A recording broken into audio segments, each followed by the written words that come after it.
بسم الله الرحمن الرحيم وصباح نما سنينه لحدا بشا جولاي سنة لبكن لباتن يلح أو كوبهجن كوبيا لباتن كبشا محرم سنة كن أفر بقول فرتن يسديد تاريخ الهجرية كسو دوادا مركله إيا برامجكي حول شدا ورركا قضبضا عريدي كوها إننا وحا كمدا لولن كإسرائيل إيا تركيا أيا قلي مرحلة عصب كدب دقال كإيران iyadoo ay kordheen hadallada xanafta leh ee labada dhinac ay isweydaarsanayaan haddaba waa kuma ninka Erdogan aan ahayn ee Israa'iil ay u aragto halista ugu weyn ee ka soo food saaraysa dhanka Turkiga xog faahfaahsan ayaan idinkaga haynaa amuurtan Iran oo ku dhawaaqday in maanta la xiray hawada waddankaasi madaxweynihii hore ee Ruushka imikana ah gudoomiye ku-xigeenka amniga qaranka oo hadallo kulul u jeediyay Mareykanka dabab xooggan oo ka holcaya wadamada Portugiiska, Spain iyo Greega iyadoo dimintiisana ka qayb qaadanayaan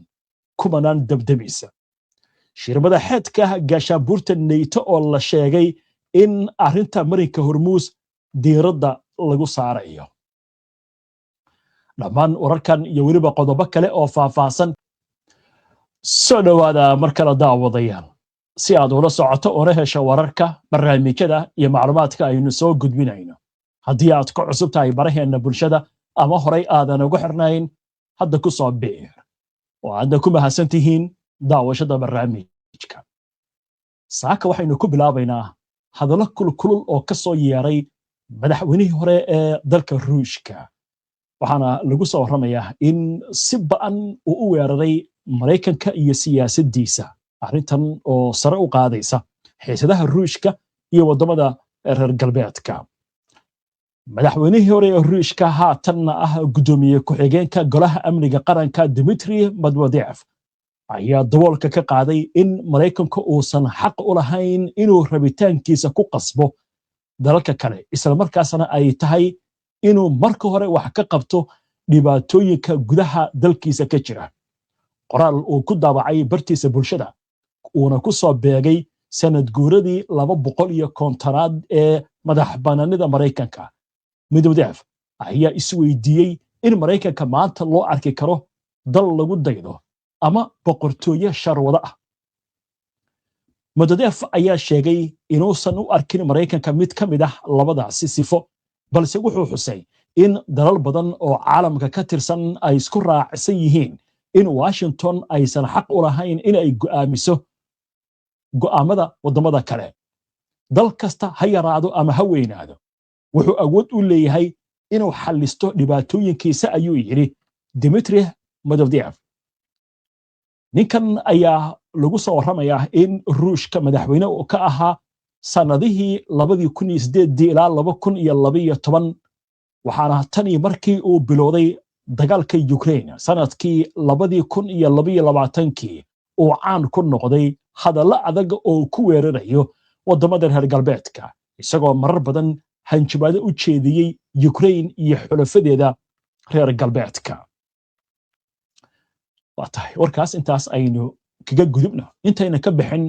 wararka Yurub waxaynu eegaynaa haatan war la xiriira dab xooggan oo ka qaxmaya dhowr wadan oo ku yaala qaaradda Yurub hay'adaha dabdamiska ee wadamada Portugiiska, Spain iyo Greega ayaa sii wada dadaalada lagu xakameynayo dabab waaweyn oo kaymo iyo dhul baaxad leh ku baahay Portugal gobolka dhexe ee Fusila waxaa ka howlgalaya in ka badan 1200 oo dabdamis ku dhawaad 400 oo gaari iyo 15 dayuuradood oo ah kuwa dabdamiska si loo damiyo dab socday tan iyo Khamiistii xogta midowga Yurub ayaa muujisay in dabku gubay ku dhawaad 12,000 oo hektar Spain iyo Portugiiska ayaana ugu daran waxaana lagu soo waramayaa in inkastoo dab uu ka holcayo Spain haddana ay u dirtay Portugiiska 120 dabdamis iyo 45 gaari halka Talyaanigu uu sidoo kale gurmud uu diray mas'uuliyiinta dhinacyadaasi ayaa waxay sheegeen in dabka intiisa badan la xakameeyay inkastoo weli ay jiraan goobo weli dabku uu ka holcayo. Dalka Spain dabka ayaa ka kacay gobolka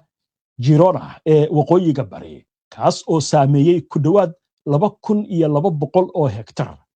Mas'uuliyiinta gobolka Catalonia ayaa sheegay in dabka uu ku fiday dhul balliciisa uu gaarayo 40 kilomitir, isla markaasna ay adkaan karto in si buuxda loo xakameeyo.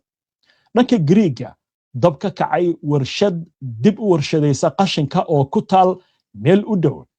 magaalada Thessaloniki ayaa sababay in la daadgureeyo 3 xaafadood iyo xarun ay ku sugnaayeen 157 qof oo baahiyo gaar ah qaba.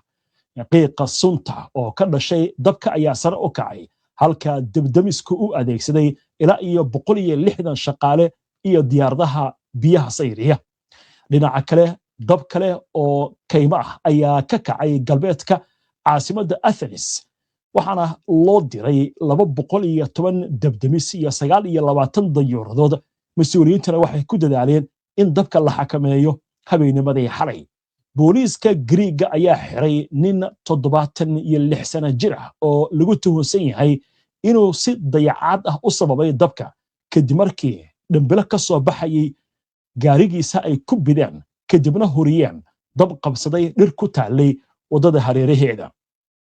Hay'adda debdemiska Greega ayaa sheegtay in qiyaastii 85% dababka kaymaha ay sababaan falal dayacaad ah sida isticmaalka qalabka beeraha, sigaarka la tuuro iyo dabka lagu shito bannaanka. Dowladda Greega ayaa sidoo kale xoojisay adeegsiga tiknoolajiyadda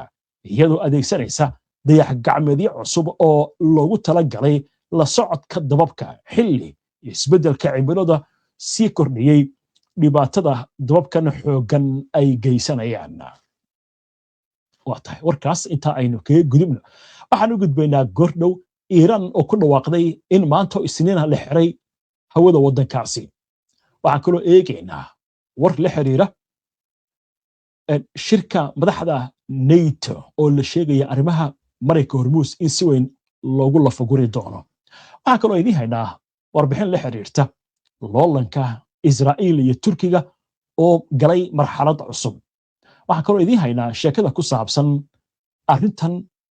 meesha ka soo bilaabatay iyo Israa'iil ninka ay u arkayso inuu yahay halista ugu weyn oo xitaa aan waa hagaag. Sheekada way noo soo socotaa,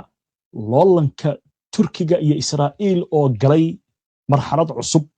Laakiin intaan u gudbin wararkaasi waxaynu eegaynaa dhanka Iiraan oo lagu soo warramayo in maanta oo Isniina hawada waddankaasi ay xiran tahay. Haddaba aynu eegno wararkii ugu dambeeyey ee amuurahani. Mas'uuliyiinta waddanka Iiraan ayaa daboolka ka qaaday in hawada magaalada Tehraan si buuxda loo xiri doono Isniinta maanta si loo fududeeyo qabanqaabada munaasabadaha aaska qaran. Sidan waxaa baahisay wakaaladda wararka ISNA ee Iiraan laga leeyahay. Mas'uuliyiinta ayaa sheegay in inkastoo duulimaadyadu aysan xayiraad la kulmin intii lagu jiray munaasabadii shalay, haddana sida la qorsheeyey hay'adda duulimaadka rayidka ee Iiraan, dhammaan duulimaadyada ka baxaya ama imaanaya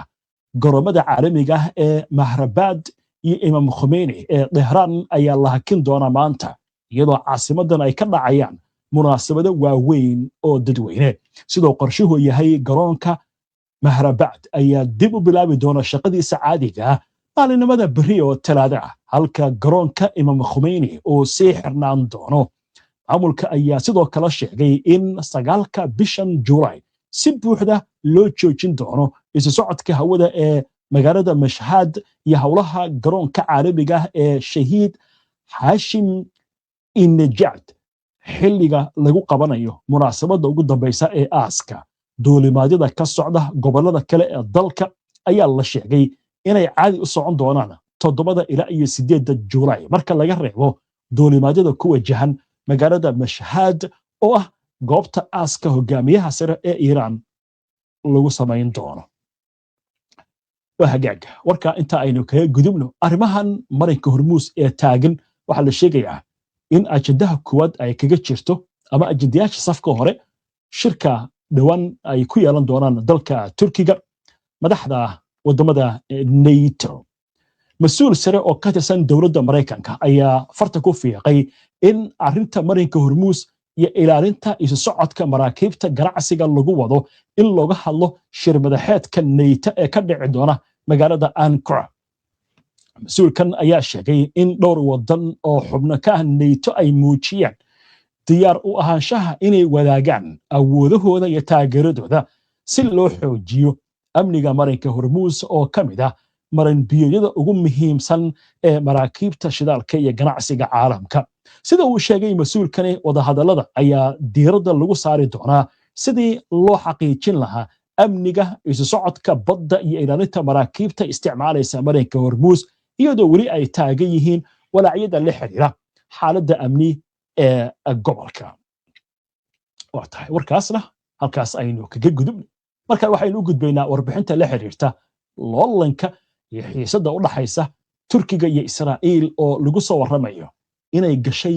weji kale. Haddaba maxaa ugu dambeeyay amuurtani? Loolanka u dhaxeeya Turkiga iyo Israa'iil ayaa galay marxalad sii xoogaysatay kadib dagaalkii Iiraan, iyadoo khilaafka labada dhinacna uu ka gudbay murano siyaasadeed wuxuuna u gudbay tartan ku saabsan saamaynta gobolka iyo dib u habaynta isu dheelitirka awoodaha bariga dhexe. Warbixintu waxay sheegtay in hay'adaha ammaanka Israa'iil ay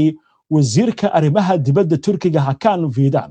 oo horey u soo hogaamin jiray laanta sirdoonka Turkiga ee MIT ay u arkaan ninka ugu halista badan ee Israa'iil ee ka dhanka ah ee gobolka, iyagoo ku andacoonaya inuu xiriir dhow la leeyahay Iiraan. Ra'iisul wasaaraha Israa'iil Benjamin Netanyahu ayaa la sheegay inuu ka walaacsan yahay xiriirka sii xoogaysanaya ee u dhaxeeya madaxweynaha Mareykanka Donald Trump iyo dhiggiisa Turkiga Recep Tayyip Erdogan, iyo sidoo kale wada shaqaynta Washington iyo Ankara ee arrimaha Suuriya. Netanyahu ayaa la sheegay inuu ka biyadiidsan yahay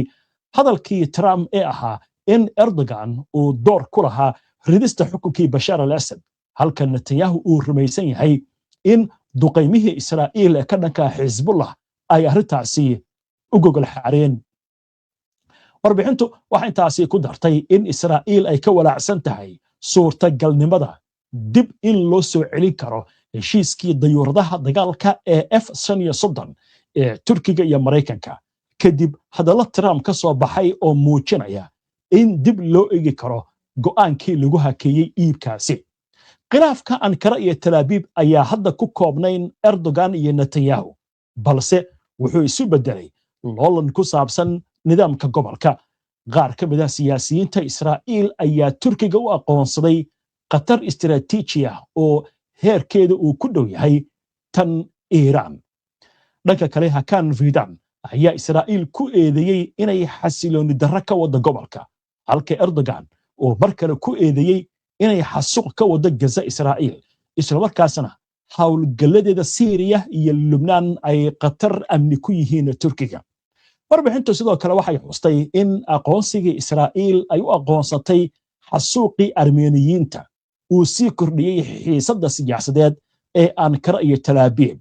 Sida ay sheegtay cilmi baare Asli Aydin Tasbas, Turkigu wuxuu Israa'iil u arkaa caqabad hortaagan qorshihiisa bariga dhexe, halka labada hogaamiye ay hadallo kulkulul uga faa'iidaystaan siyaasadda gudaha.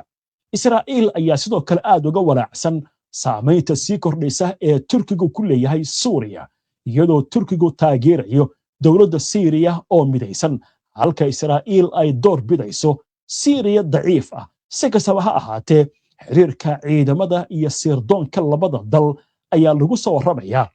in muddooyinkii ugu dambeeyey uu ahaa mid adag. Bariga badda Mediterranean-ka, iskaashiga militari ee Israa'iil ay la samaynayso Giriigga iyo Qubrus ayaa sii kordhiyey xiisadda Turkiga. Warbixintu waxay ku soo gabagaboobaysaa in inkastoo suurtagalnimada dagaal toos ah ay weli hoosayso, haddana uu ku dhow yahay dagaalku sidii hore, inkastoo xiriirada diblomaasiyadeed iyo ganacsi qaarkood meelaha ay ka socdaan. Waa tahay qodobkaas ayaa ugu dambeeyey barnaamijkii, waana ku mahadsantihiin daawashada barnaamijka. Si aad ula socoto wararka, barnaamijyada iyo macluumaadka aynu halkan ka soo gudbinayno, haddii aad ku cusub tahay baraheena bulshada ama horay aadan ugu xirnayn, hadda ku soo biir. Aynu barnaamijka xiga insha Allah. Inta ka horeysa, salaamullaahi calaykum waraxmatullaahi wabarakaatu.